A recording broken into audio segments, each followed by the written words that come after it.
In this Shadow of the Erdtree video, I'm going to show you how to put together a build for the DryLeaf Arts weapon set. We'll call it the Sub-Zero. Firstly, you'll need a couple things to actually begin building your class. Firstly, and most importantly, is the DryLeaf weapon set. To get this weapon, head on over to my video linked here, which will guide you right to the location where you need to pick up the weapon from Dane the DryLeaf Monk. Starting things off with our attribute point spread, we have Vigor at 50, Mind at 15, Endurance at 20, Strength and Dexterity sharing 30 points, Intelligence will be our heavy stack here with 60 points, as we'll have the Cold affinity on our weapon. Faith at 15, so we can apply Flame Grant Me Strength, and Arcane Untouched at 9.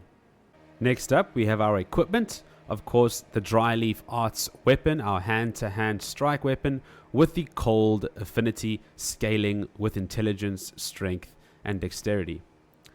This is followed up by the Finger Seal, purely just so we can apply buffs such as Flame Grant Me Strength. Looking at our talismans, we have the Dragon Crest Great Shield Talisman. This will obviously boost our physical damage negation. Then we have the Claw Talisman, enhancing our jump attacks. Here we have the Shattered Stone Talisman, which raises the potency of kicking and stomping skills, as well as the Blue Dancer Charm, which gives us some extra damage for our light load. These can be interchanged, such as a Blue Dancer Charm could be swapped out for the Rotten Winged Sword Insignia if you find yourself wearing heavier outfits, or if you're just looking for a little extra consecutive attack damage. You can also look to swap the Dragon Crest Great Shield Talisman out for that Rotten Sword Insignia. This will obviously just be a pure damage upgrade, although I do recommend having this Great Shield Talisman on because in the DLC you tend to take a lot of damage. In our wondrous Physick, we are currently utilizing the Stone Barb Crack tier, which just gives our attacks a stronger stance break, as well as the Opaline Hard tier, which just boosts that damage negation once again. These could also be interchanged for more damage, such as the Thorny Cracked tier, which just further buffs your consecutive attacks. You can also add the Magic Shrouding Cracked tier just to boost your magic attack, which is going to buff that Cold affinity on your weapon. Here is a little gameplay to illustrate how I like to approach combat. I generally enter with a jump attack, follow that up with a charged Palm Blast into a charged heavy to finish things off.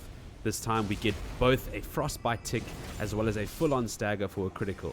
Here you can see the full combo once again. Jump attack, charged Palm Blast, into a charged heavy, and that gives us a stagger as well as a Frostbite tick for huge damage.